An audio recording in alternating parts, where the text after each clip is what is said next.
안녕하세요. 이런 쌀쌀한 날씨에 손을 후후 불어가며 군고구마를 먹고 있으니 이곳이 천국이 따로 없는 것 같습니다. 요즘은 군밤이나 군고구마 파는 곳을 찾기 힘들더라고요. 이런 것도 전부 편의점에서 파는 시대가 되었으니까요. 길거리에서 파는 건 추운 겨울에 기다려 먹는 재미가 있었는데 조금 아쉽습니다. 제 소개를 먼저 하자면 저는 나이 40대의 돌싱입니다. 아이 하나 키우면서 감정적으로 힘들게 살다가 지금은 제 마음의 안정을 되찾고 행복한 추억만 안고 살고 싶어 노력하는 중이랍니다. 제 결혼 생활은 꽤 힘들었습니다. 바로 마마보이 같은 남편 때문이었죠. 지금은 그 마마보이 다시 마마님께 반품하고 어느 정도 회복을 마친 상태랍니다. 그런 제 이야기를 한번 시작해 보겠습니다. 끝까지 들어주시면 고맙겠습니다. 저는 어릴 때 참 힘들게 살았습니다. 다른 것보다도 제가 초등학생일 때 지게차를 운전하시던 우리 아버지께서 일을 하던 중에 차량이 전복되는 사고로 다리 한쪽을 못 쓰게 되었기 때문입니다. 그때는 지금보다 의료 환경이 좋았을 때가 아니라서 사고를 당한 다리로 평생 절면서 살아야 한다는 판정을 받게 되었습니다. 그러다 보니 자연스럽게 지게차 운전을 그만두게 되었고 저는 절름발이 딸이라고 놀림을 당하면서 살아야 했습니다. 우리 어머니는 생계를 책임지기 위해 일선에 뛰어들게 되었죠. 전업주부였던 우리 어머니는 할 수 있는 일이 많지 않았습니다. 그럼에도 불구하고 우리 세 식구 입에 풀칠을 하기 위해 열심히 발에 땀이 나게 움직이셔야 했어요. 아버지도 절름발이었지만 구인구직을 하기 위해 열심히 돌아다니셨습니다. 하지만 지금처럼 장애가 있는 사람에 대한 시선이 곱지 않았기에 아버지가 일을 할 수 있는 곳은 없었습니다. 집에서 살림을 하게 된 아버지는 가끔씩 저를 위해 학교에 찾아오곤 하셨습니다. 학교 끝나고 집을 가야 하는데 비가 정말로 많이 쏟아지는 그런 날이었습니다. 아버지는 절뚝이는 발을 질질 끌고 힘겹게 언덕길을 올라 학교에 도착해서 저에게 우산을 건네주셨을 때 저는 감동보다는 수치심이 먼저 들었어요. 지나가던 친구들이 뭐야? 은지 너네 아빠 장애인이야? 절름발이야? 하는 소리를 아무렇지 않게 건넸기 때문이었죠. 그 다음날 학교 전체에 소문이 났고 저는 절름발이 딸이라고 엄청나게 놀림을 당하게 되었습니다. 어린 마음에 아버지한테 다음부터는 쪽팔리니까 학교에 오지 말라고 큰 소리를 냈고요. 비가 오면 비를 맞고 집에 가곤 했습니다. 돌이켜보면 아버지께서는 많은 상처를 받으셨겠죠? 하지만 그때 저는 철이 없어 몰랐습니다. 그저 친구들이 놀리는 게 싫었고 우리 아버지가 장애가 있다는 사실을 꽁꽁 숨기고 싶어서였죠. 아버지와 저의 사이는 걷잡을 수 없는 깊은 골이 생기게 되었습니다. 커서는 물론 무척 후회하고 죄송스러웠죠. 아버지한테 그랬으면 안 되는 것이었는데요. 저의 이런 엇나가는 마음과 달리 아버지는 저를 늘 사랑해 주시고 아껴 주셨습니다. 어린 마음에 저는 그게 더 부담스럽기도 했어요. 제가 중학생이 되었을 때는 사춘기까지 겹쳐 아버지께 더 많은 화풀이를 하곤 했습니다. 학교에서 친구랑 싸우고 돌아오면 그게 다 아빠가 절름발이어서 장애가 있어서 친구들이 나를 우습게 보고 그런 것 같았고 성적이 떨어져도 아버지 때문에 신경 쓰여서 그런 것 같다는 생각이 들었어요. 제가 점점 마음의 문을 닫으니까 아버지한테 잘해야겠다, 오해를 풀고 화해해야겠다 하는 그런 생각이 점점 멀어지더라고요. 우리 어머니는 그런 내 마음도 모르고 늘 아빠한테 잘해야 된다면서 아버지 수발을 들게 했습니다. 나이도 어리고 사춘기까지 온 자식이 누가 병든 아버지 수발을 들고 싶겠습니까? 그때 저는 너무너무 싫었습니다. 그렇게 중고등학생 시절을 보낸 뒤 대학을 가게 되었는데 자취를 할 수 있는 형편이 아니어서 통학을 하게 되었습니다.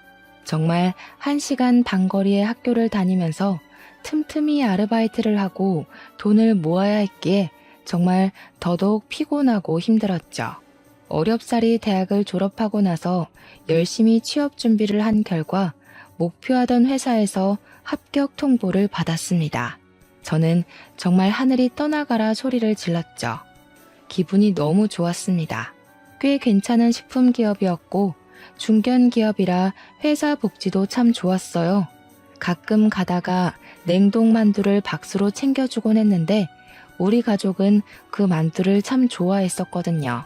거기다가 식품도 전부 할인이 되고 가게에 도움이 돼 정말 행복했답니다. 냉동 만두를 한 박스 들고 오는 날은 주변 집들까지 전부 만두 굽는 냄새가 진동했을 정도였습니다. 그런 저에게 28살쯤 회사 동료의 주선으로 소개팅이 들어오게 되었어요. 사는 게 바쁘고 힘들고 집안을 여러모로 돌봐야 했기에 연애 같은 건 꿈도 꾸지 않았습니다. 하지만 소개팅이 떡하니 들어오니까 설레더라고요. 소개팅 당일에는 준비도 철저히 해서 나갔습니다. 소개팅남은 생각보다 멀끔하고 진중한 성격인 것 같더라고요. 뭐 하나를 해도 고민을 많이 하는 성격이었죠. 누가 보면 우유부단하다고 생각할지도 모르겠지만 저는 진중해 보여서 마음에 들었습니다. 그렇게 연애를 시작했고 연애의 끝은 역시 결혼이 아니겠습니까? 저에게 만난 지 6개월 만에 프로포즈를 했을 땐 솔직히 많이 놀랐습니다. 하지만 저에게는 첫 연애였고 제 눈에 콩깍지가 심하게 쓰여 있을 때라 너무나도 그 프로포즈가 좋았어요. 이 사람도 나만큼이나 나를 원하는구나 싶어서 같은 마음, 같은 하늘을 걸어간다는 느낌이 들었달까요? 하지만 걱정도 물론 됐습니다. 제가 취업한 지 3년 차였기에 모은 돈이 많지 않았거든요. 거기다가 제가 집에 생활비까지 일부 지원하고 있었기 때문에 돈이 거의 없다고 해도 무방할 정도였어요. 그래서 제가 예비 신랑에게 모든 걸 털어놓았을 때 예비 신랑은 저에게 그런 걱정 같은 건 하지 말라고 저를 다독여줬습니다. 자기한테는 청약으로 당첨된 아파트가 있어서 신혼집 걱정이 전혀 없고 혼수도 비싸고 좋은 거 필요 없다고 했어요. 저는 그런 예비 신랑의 말에 자신감을 가지고 결혼 준비를 시작했습니다. 그런데 아무 문제가 없는 것이 아니었습니다. 바로 남편의 홀어머니, 즉 시모가 문제였던 거죠. 처음 인사드리러 간 날은 제가 긴장도 많이 했고 잘 보이고 싶었는데 시모한테는 만만한 이미지를 심어줬던 것 같습니다. 그날 저한테 정말 취조하듯이 하나하나 다 캐물어 보셨거든요. 제가 진땀이 줄줄 흐를 정도였고요. 인터넷 사연에서만 보던 그런 사람이 나타난 거였죠. 대학은 어디 나왔냐, 부모님은 뭐 하시냐 하시길래 어머니는 마트에서 일하시고 아버지는 집에 계신다고 했죠. 그러니까 그 집 남자도 하는 게 전혀 없네 하시면서 혀를 차시더라고요. 그래서 그게 아니라 사고로 한쪽 다리를 절게 되어서 일을 못 하시는 거라고 솔직하게 말씀을 드렸습니다. 그러니까 시모될 사람이 저한테 사고 보상금은 받았니? 집에 현금 좀 있어? 하는 겁니다. 제가 그 말을 받아쳤어야 했는데 그놈의 첫 만남이 뭔지 제가 바짝 얼어서 아무 말도 못하고 말았어요. 예비 신랑이 뭘 그런 걸 물어보고 있냐고 예비 시모를 타박하고 나서야 정신이 제대로 들었을 정도였으니까요. 예비 시모는 거기서 멈추지 않고 이런 거 하나하나 다 알아야 하는 거라면서 현금이 얼마나 있는지가 제일 중요하다 했죠. 그래서 그때가 무척 과거이고 일하다가 난 사고라 보상금은 못 받았다. 생활비도 제가 보태고 있는 상황이라고 솔직하게 말했습니다. 그러니까 눈에 쌍심지를 켜고는 설마 결혼해서도 생활비 보태는 거 아니지? 우리 아들 뼈 빠지게 번 돈 그런 데다가 쓰는 거 절대 반대라고 하시더라고요. 그래서 저도 웃으면서 나름 반격을 시도했죠. 저도 나름 직장 다니면서 돈 벌고 있는데요. 제가 번 돈으로 생활비 보태드릴 거니까 너무 걱정하지 마시라고 했어요. 어차피 예비 신랑이랑 이 부부는 다 협의가 이뤄진 상태였고, 저도 결혼하고 나서 우리 부부가 얼만큼의 생활비가 필요한지 아직 잘 몰라서 저희 부모님께도 말씀은 드려놨거든요. 이전처럼 생활비를 지원해 드릴 수 없을 것 같으니 모아둔 2천만 원을 드리겠다고. 생활비는 확 줄여서 용돈처럼 드려야 할 것 같다고요. 우리 부모님은 그 부분도 참 미안해 하셨지만 제가 모아둔 돈 드리는 거라고 하니 예비 신랑도 허락을 해줬어요. 결혼하기 전에 모아뒀던 돈이니까 알아서 쓰라고 배려를 해준 거죠. 아무튼 기가 센 예비 시모랑 밥을 먹고 난 뒤 자연스럽게 상견례에 관한 이야기까지 나왔고 바로 날짜를 잡게 되었습니다. 상견례 자리에서 제가 예상한 듯이 우리 부모님은 땀 뻘뻘 흘리면서 기가 센 시모한테 완전히 휘감겨 있더라고요. 시모가 설마 애들 결혼하는데 재 뿌릴 거 아니지 않냐면서 애들 등골 빼먹지 말자고 생활비에 관한 이야기를 못도 박았죠. 남편이 제 손을 콱 잡지 않았으면 벌떡 일어날 뻔했지 뭐예요. 이미 남편이랑은 다 상의가 되었기에 그냥 아무 소리 하지 않고 있었어요. 저희 부모님도 네네 하고 마셨고요. 물론 제 마음은 썩어 문드러지는 것 같았죠. 결혼하고 나서는 절대로 지지 말아야겠다고 다짐했습니다. 제 표정이 점점 굳으니까 예비 신랑이 예비 시모한테 한 소리 하더라고요. 엄마, 교양 없이 행동하지 마세요. 하고요. 그러니까 시모가 피식 웃으면서 교양? 교양? 내가 너 키운다고 얼마나 고생을 했니? 교양이 다 무슨 소용이야? 하시더라고요. 그러니까 우리 어머니께서 자식 하나 제대로 키우기가 참 힘든 거라고 고생 많이 하셨다고 인사치레를 했죠. 그러니까 시모가 깔깔 웃으면서 뭐라는 줄 아세요? 그래도 우리 남편은 죽어서 돈이라도 남기고 갔죠. 그러고 우리 아버지를 쓱 보는데 마치 우리 아버지한테 차라리 죽었어야지 절름발이로 살아남아서 가족들 고생시키네 하는 눈빛이었습니다. 물론 제가 비약적으로 생각하는 걸 수도 있지만 교양 없는 우리 시모라면 저런 속마음을 가지고도 남을 사람이었죠. 어색하고 애매한 공기가 흐르는 사이에서도 결혼식 날짜를 잡았고요. 시모가 통 크게 예단 예물은 하고 싶은 대로 하라고 넘겨주었습니다. 그 뒤로는 순조롭게 모든 것이 진행되고 있다고 생각했습니다. 저희가 웨딩 촬영은 하는 전날까지는요. 남편과 스튜디오에서 만나기로 했기에 숍에서 화장을 다 마치고 이모님과 스튜디오에 도착을 했는데 글쎄 시모가 스튜디오에 쫓아온 게 아니겠어요. 저는 너무 놀라서 어머님은 웬일이세요? 하니까 자기도 사진을 좀 찍고 싶어서 왔다는 겁니다. 우리가 웨딩 사진 찍는 걸 구경하러 온 줄 알았더니 진짜로 저랑 남편이랑 사진 찍는 가운데에서 같이 사진을 찍자 하시더라고요. 심지어 어디서 조잡한 드레스까지 빌려온 거 있죠? 스튜디오에서도 이게 무슨 광경이냐면서 와 대박이다, 시집살이 뻔하다 이런 소리까지 나오더라고요.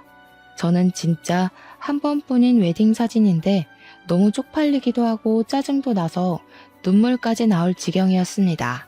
오죽하면 화장을 고쳐주신다고 따라온 이모님께서 대단한 시어머니라고 세댁 너무 슬퍼하지 말고 기죽지 말라면서 저를 달래주시더라고요.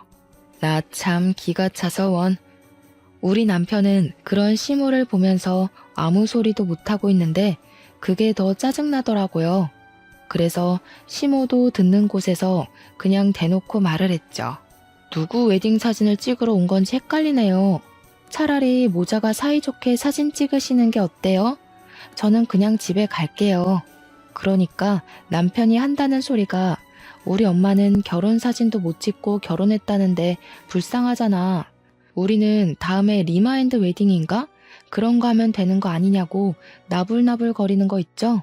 우리 둘이 찍어야 할 사진에 시모가 하나하나 낀 것도 모자라서 남편이랑 둘이서 사진 찍는 걸 뻔히 봤는데 리마인드 웨딩이라고 안 따라올 사람인가 싶더라고요. 그래서 그냥 웃는 얼굴로 말했어요. 그러지 말고 그냥 어머님이랑 평생 사는 건 어때? 나랑 단둘이 사진 하나 못 찍으면서 어머니랑 어떻게 떨어져 살으려고. 그러니까 제 웃는 얼굴이 진짜 웃는 얼굴이 아니라는 걸 깨달은 남편이 그제야 시모한테 나가라고 하더라고요. 이제는 우리 둘이 찍을 테니까 시모 보고 그만 집에 가보라고요. 한참을 구시렁거리던 시모가 제가 아무 소리 안 하고 쳐다도 안 보니까 그냥 집에 갔습니다. 이렇게 간단하게 보낼 수 있는 걸 왜 참아서 속을 알았는지. 웨딩 촬영을 아주 늦은 시간까지 하고 집으로 돌아오는 길에 혹시나 싶어서 신혼여행은 우리 둘이 가는 거지? 하고 물어보니까 남편이 말 잘했대요. 안 그래도 물어보려고 했다면서. 엄마가 해외에 한 번도 안 가봤다는데 그게 영 마음에 쓰인다는 거예요. 그래서 정신 나갔냐고 한 소리 했죠. 신혼여행까지 지금 시모를 모시고 가자는 반푼이 같은 소리를 하는 거냐고 하니까 남편이 우물쭈물해요. 그럼 나 신혼여행 안 갈 테니까 너네 엄마랑 둘이 다녀와 하니까 그건 또 아니지 않냐고 화를 내더라고요. 둘이서 해외여행 안 가는 이유가 뭐겠어요? 시모 수발 들기는 싫으니까 안 간 거겠죠. 안 그래도 억척스러운 시모가 해외 가서는 얼마나 진상을 떨어댈지 안 봐도 비디오니까요. 그냥 말이나 한번 꺼내본 거라고 말 돌리길래 그런 말 2번 다시는 꺼내지 말라고 불호령을 내렸습니다. 결혼하고 나서는 남편의 청약 아파트에 들어갔죠. 근데 그게 말이 좋아 청약 아파트지 시모한테 돈을 빌려서 얻은 집이었던 거예요. 그러면서 저희한테 시모가 2년 줄 테니까 빌려간 돈 2년 뒤에 갚으라고 하면서 돈 못 갚으면 그 아파트 팔고 합가를 하자고 하는 겁니다. 제가 무슨 소리를 하시는 거냐고 완전 펄쩍 뛰었죠. 그러니까 시모가 한다는 소리가 자기 노후자금 털어서 아들 대출 안 받게 하려고 빌려준 돈인데 갚을 수가 없으면 합가를 해야지 하는 거예요. 남편은 저한테 엄마 노후자금이니까 우리가 돌려드리는 게 맞지 이러고 있고요. 이미 남편이랑 이야기를 다 끝내둔 상태였던 거죠. 애초에 합가를 하려고 처음부터 뭐 집 알아서 해라 신경 안 쓴다 이랬던 거예요. 그래서 저도 이대로 끌려가면 안 되겠다 싶어서 웃는 얼굴로 대답했어요. 어머님, 그러면 저희 애 낳으면 애도 다 봐주시고 밥도 다 해주시고 청소도 다 해주시고 하는 거죠? 저희 맞벌이니까 어머님께서 집안일 다 해주시는 거 맞죠? 저 피곤해서 집안일 못해요. 그러니까 어머님이 펄쩍 뛰면서 아니 자기가 다 늙어서 며느리 수발을 들어야 하네요. 그래서 제가 노는 것도 아니고 바깥일 하는 사람인데 집안일을 어떻게 하나하나 신경 쓰겠냐고 했죠. 어머님이랑 같이 살면 입주 도우미도 필요 없겠다고 애들 줄줄이 소시지처럼 낳겠다고 했어요. 어머님께서 다 키워주실 거죠? 하면서요. 그러니까 시모가 일 없다고 나중에 다시 이야기하자면서 한수 물으시더라고요. 그래서 나중이란 없어요 어머님 하면서 쫓아내버렸습니다. 남편은 저한테 어떻게 늙은 어머니한테 그걸 다 시키겠다는 소리를 아무렇지 않게 하냐고 저를 타박하더라고요. 그래서 그럼 네가 할래? 나는 맞벌이 하면서 집안일까지 신경 못 써. 우리 둘이 살 때도 너랑 나랑 반반 딱 갈라서 하는 거다 하고 못 박았습니다. 제가 남편한테 꼬우면 네가 집안일 다 해라 마무리하니 아무 소리 못 하더라고요. 도대체 왜 시댁 사람들은 전부 며느리를 자기 몸종인 줄 알고 대하는 걸까요? 우리 남편은 왜 이렇게 마마보이로 자란 건지 미리 알았더라면 절대로 결혼 안 했을 겁니다. 그래도 둘이 사는 신혼은 나름 괜찮긴 했습니다. 시모가 은근히 태클도 걸어오고 간섭도 하긴 했지만 버틸만 했고요. 저도 얼굴에 딱 철판 깔고 일일이 대드니까 시모도 저한테 작은 걸로는 트집을 잡지 않더라고요. 시모가 불쑥불쑥 찾아오지 못하게 애초에 비밀번호를 알려주지도 않았고 남편이 몰래 알려주면 비밀번호를 바꿔버렸어요. 하루는 남편한테도 비밀번호를 알려주지 않았더니 문 밖에서 벌벌 떨고 있더라고요. 2번 다시는 비밀번호 알려주지 않기로 약속하고는 집으로 들어오라고 문을 열어주었죠. 신혼 2년을 보내고 시모가 무슨 일수 받으러 온 사람처럼 저에게 노후 자금을 돌려달라고 당당하게 말을 하더라고요. 남편은 귀를 후비적거리고 있고 제가 정확하게 금액이 얼마냐고 물어보니까 3억이래요. 3억이 네 집 개 이름도 아니고 2년 동안 모아봐야 얼마나 모았겠어요? 당장이라도 합가할 기세로 나오는데 저도 지고 싶지 않았죠. 그래서 대출 받아서 드릴게요 했습니다. 그러니까 남편도 시모도 펄쩍 뛰는 거예요. 무슨 대출까지 받아서 주냐고. 그냥 합가하는 게 편하지 않겠냐고요. 도대체 합가 못해서 죽은 귀신이라도 들러붙은 건지. 제가 죽어도 같이는 못 살겠으니까 그냥 대출 받아서 드린다고요. 하고 대놓고 이야기하니까 시모가 부들부들 떠는 거예요. 저한테 더 우길 수도 없고 합가도 못하게 생겼으니까 생떼를 쓰면서 자기 한마디면 너 이혼녀 만들 수 있는데 참고 있는 거라고. 예쁘다 예쁘다 해줄 때 더 이상 기어오르지 말라고 하는데 남편도 사색이 돼서 엄마 하고 부르더라고요. 참나, 누가 무서운 줄 아나. 제가 아무 소리 안 하고 귀만 후비적거리면서 파고 있으니까 시모가 막 소리를 질렀어요. 한 번만 더 지켜볼 테니까 그런 줄 알고 조용히 있으래요. 그 뒤로는 뭐 더 하면 더 했지 절대로 덜 하지는 않았습니다. 합가를 못한 게 그리 억울했는지 시모가 시킨 건지 몰라도 남편이 저녁마다 전화해서는 엄마 밥 먹었어? 우리는 이제 밥 먹어 이러면서 오늘 반찬이 뭔지 일일이 말하고 있더라고요. 그러면 시모가 한 30분쯤 지난 뒤에 저한테 전화가 오더니 어묵볶음 간장에 졸인 게 맞냐? 미역국에는 소고기보단 굴을 넣고 해야 우리 아들이 좋아한다. 굴은 오래 끓여야 탈이 안 나는 거라면서 일일이 훈수를 두는데 하루 이틀이면 몰라도 매일같이 저러니까 돌겠더라고요. 그날도 반찬 만드는 걸로 한 소리 하려고 하시길래 제가 먼저 선수를 쳤습니다. 어머님, 그러지 마시고 반찬이랑 국 좀 만들어서 집으로 보내주세요. 그냥 데워 먹는 게 저도 편해요. 내일부터는 부탁드릴게요.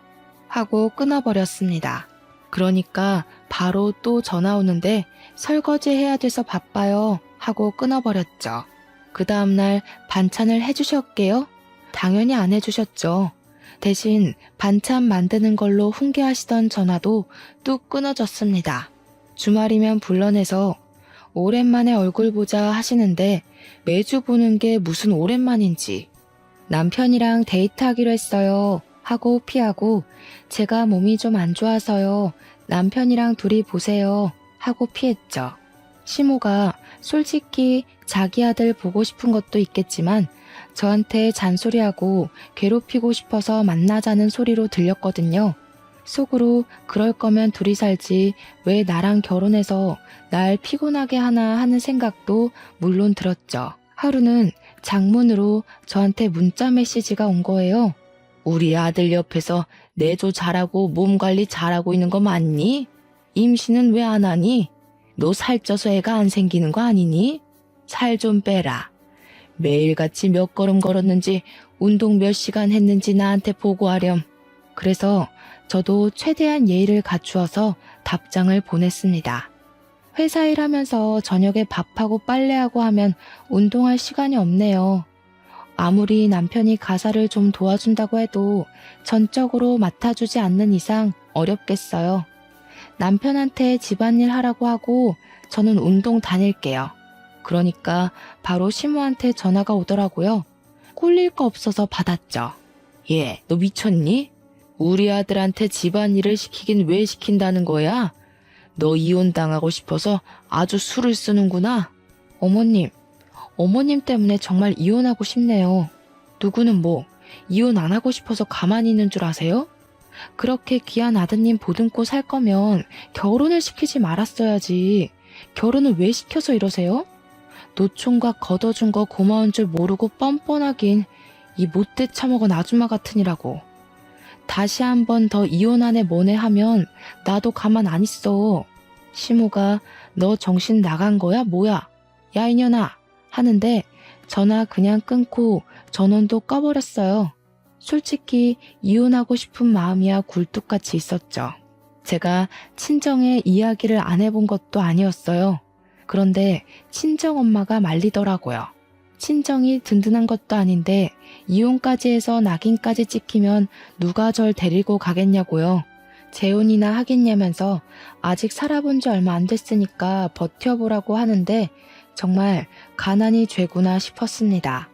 몇 개월을 고민하다가 결국에는 각방을 쓰자고 남편한테 이야기를 했어요. 그제야 시모한테 전화하는 것도 줄이고 연락도 못 오게 해주겠대요. 물론 그 약속은 한 달이 채 가지 않았습니다. 처음에는 집안일 도와주고 저랑 대화도 좀 하고 예전처럼 돌아오는 것 같더니 다시 아나무인 태도로 돌아가더라고요. 아, 이 사람은 갱생이 불가능한 사람이구나 싶어서 이혼이 답이다. 친정에 비비지 못하더라도 홀로 서기를 해보자 하고 결심했습니다. 그런데 하늘도 무심하시지. 그때 제가 임신을 하게 된 겁니다. 몸이 자꾸 축축 처지고 위열도 있고 감기 기운 같은데 이상하게 이전이랑 느낌이 다른 겁니다. 혹시 몰라 임신 테스트기를 해보니 두 줄이 딱 뜨더라고요. 병원에 갔더니 임신 5주 차라고 하는 거예요. 애가 생긴 마당에 홀로 서기는 물거품이 되었죠. 제가 임신했다고 하니 남편이고 친정이고 시댁이고 모두 경사났다고 난리가 났습니다. 웃긴 게 시모가 완전히 태세를 전환해서 저한테 너무 잘했다고 우리 며느리가 한 건 했다 난리를 치더라고요. 며느리 힘들어서 애 떨어지면 큰일 나니까 집안일 도와주라고 남편한테 눈치도 주고요. 저한테 무조건 아들일 거라고 우리 집안에 아들씨가 많다고 아주 장담을 하시더라고요. 그런 와중에 입덧이 시작되었고 입덧을 엄청 심하게 하는 바람에 남편은 제 눈치를 보면서 밖에서 밥을 먹고 들어오기 시작했어요. 처음에는 제가 아예 음식 냄새조차 못 맡았거든요. 그런데 한 16주쯤 지나니까 입덧도 사라지고 먹고 싶은 게 너무 많은 거예요. 그래서 남편 보고 일찍 들어와라.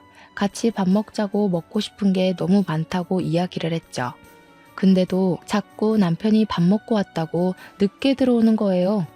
족발 먹고 싶은데 김치전 먹고 싶은데 하면 내일 낮에 사 먹으라고 지금 피곤해서 못 사다 준다고 서운하게 그러더라고요. 하루 이틀 지나니까 혹시 바람이 났나 싶어서 휴대폰을 뒤져보니까 글쎄 시무랑 밥을 먹고 들어오느라 늦는 거 아니겠어요? 너무 어이가 없어서 당장 남편에게 따지니까 제가 너무 이랬다 저랬다 시키는 게 많고 입덧도 하니까 배려하려고 먹고 들어온 거래요. 배려는 무슨 배려? 나랑 밥 먹는 게 배려해주는 거 아니냐고 했더니 그럼 우리 엄마는 혼자 밥 먹잖아 이러는 거 아니겠어요? 집에서 남편 기다리는 나는 혼자 아니냐고. 임신은 나 혼자 알아서 한 거냐고 따졌죠. 거기다가 제 뱃속의 아이가 17주의 딸이라는 걸 알게 됐거든요. 그랬더니 또 한 번 시모가 태세 전환을 하는 거예요. 아들인 줄 알았더니 어떻게 딸을 가질 수가 있냐면서 이제 집안일도 좀 하고 산모가 움직여야 애가 쑥쑥 나오는 거라고. 남편한테 집안일 시키지 말고 스스로 하라고. 나중에 애 낳고 어떻게 살림하려고 하는 거냐며 제 바가지를 긁었습니다. 와, 저는 뱃속의 아이 때문에 잠도 제대로 못 자는데 코 골면서 자는 주제에 손 하나 까딱 안 하는 남편이 너무 미웠어요. 그래서 저도 남편한테 아예 반기를 들었죠. 당신 좀 앉아봐.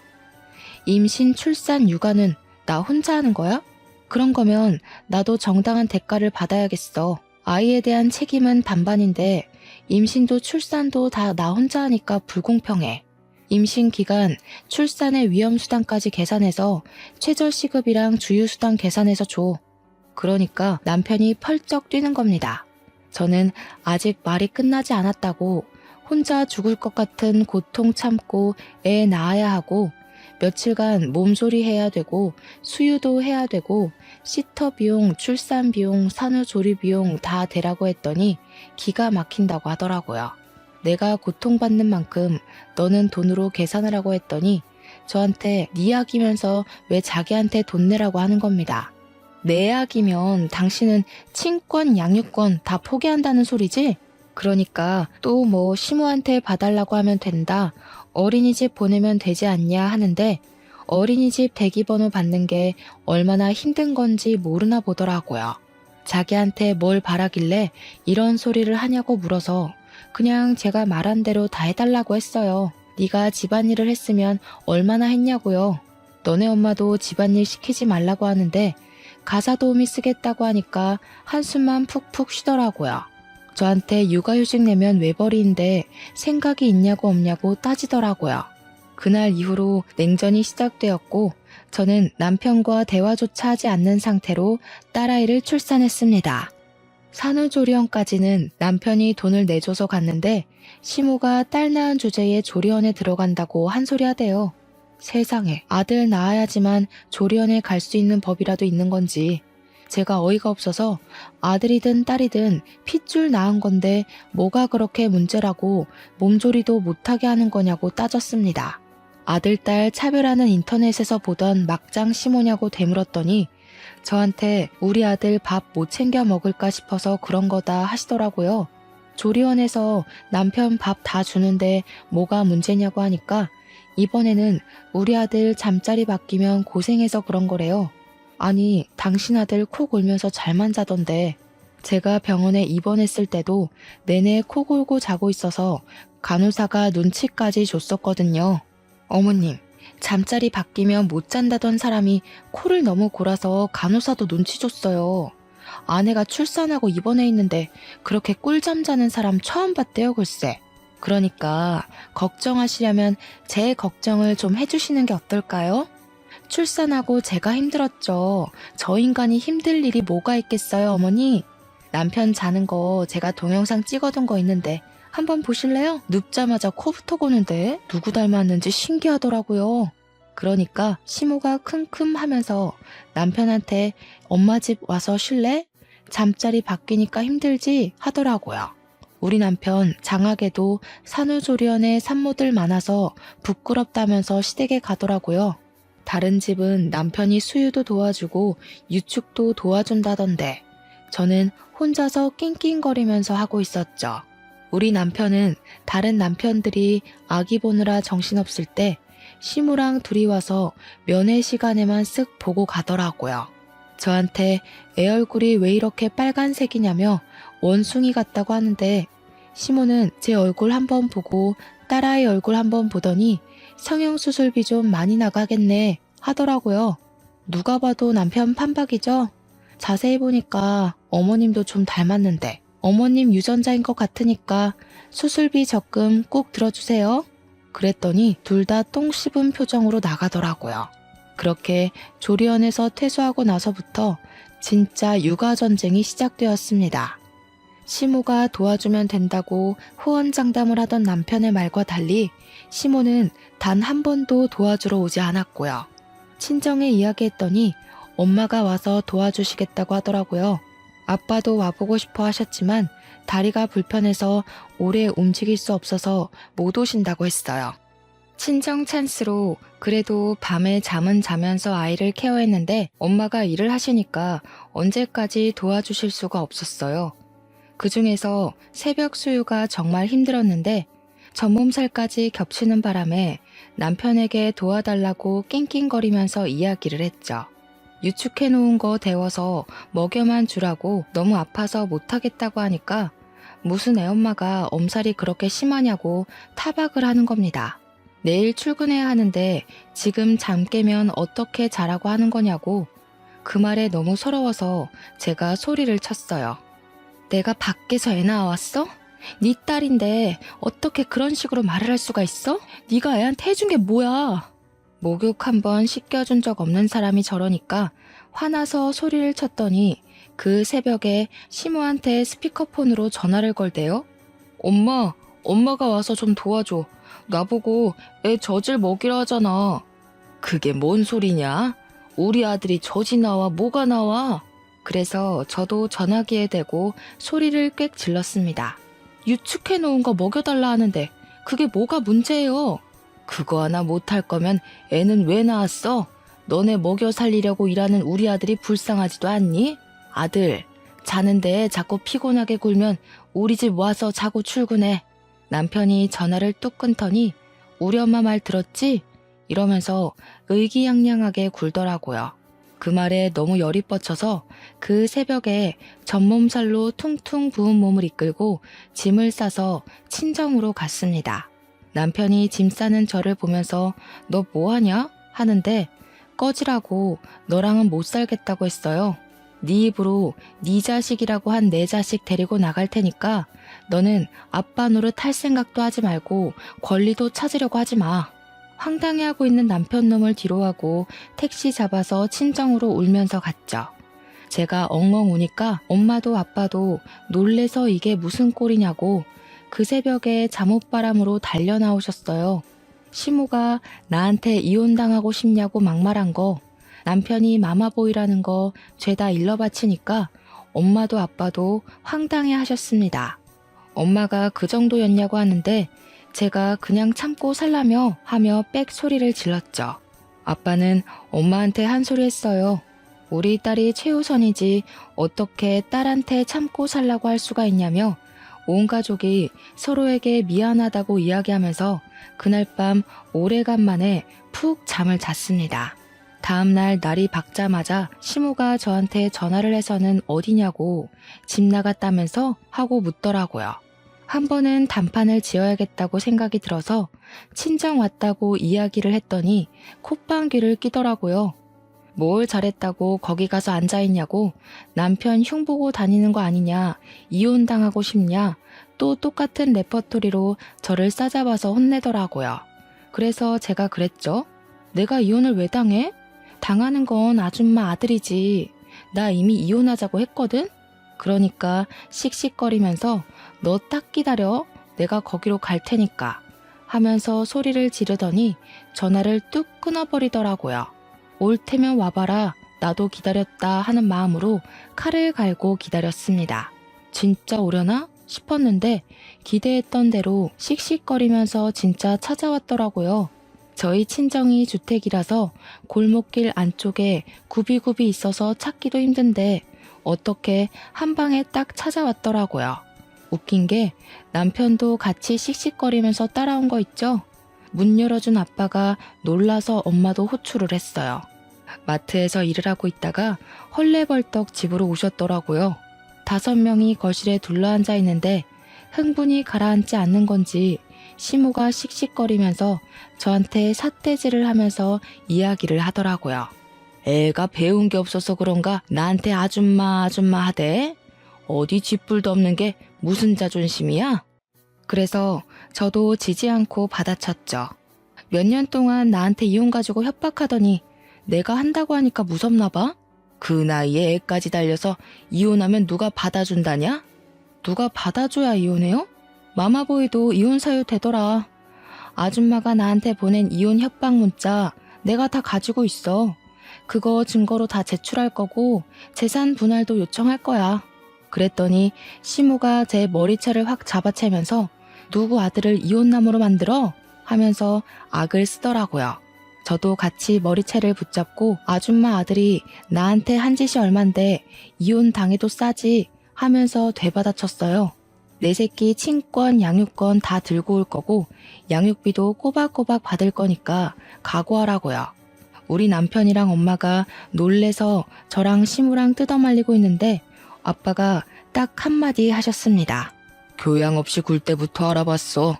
어디 쌍놈의 옆에 내가 우리 귀한 딸을 그딴 식으로 괴롭히고 머리채까지 뜯어? 당신 덜 자란 아들 평생 옆구리에 끼고 살아. 아예 젖까지 먹이지 그래?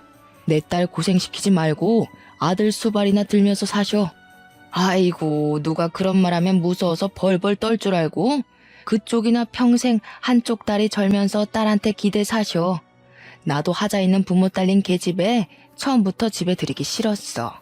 떡하니 아들이라도 낳았으면 몰라. 그 말에 우리 엄마가 부엌으로 가서 김장할 때 쓰는 굵은 소금을 시무랑 남편 얼굴에 패대기 치듯 뿌렸어요. 놀래서 도망가길래 엄마가 부정 탄다고 2번 다신 오지 말라고 현관문을 쾅 닫아버렸습니다. 그런데 밖에서 갑자기 으악 하는 소리가 들리는 거예요. 아직 추운 겨울이었고 우리 집이 다세대 주택 2층이었거든요. 전날 눈이 펑펑 왔고 살짝 녹은 다음 얼어붙었기에 돌계단이 미끄러운 상태였습니다. 남편이 그 계단을 씩씩거리면서 내려가다가 그만 자빠진 거예요. 엉덩방아를 찧으면서 내려간 게 아니라 얼굴부터 엎어지면서 막 대굴대굴 구른 거죠. 좁은 돌계단을요.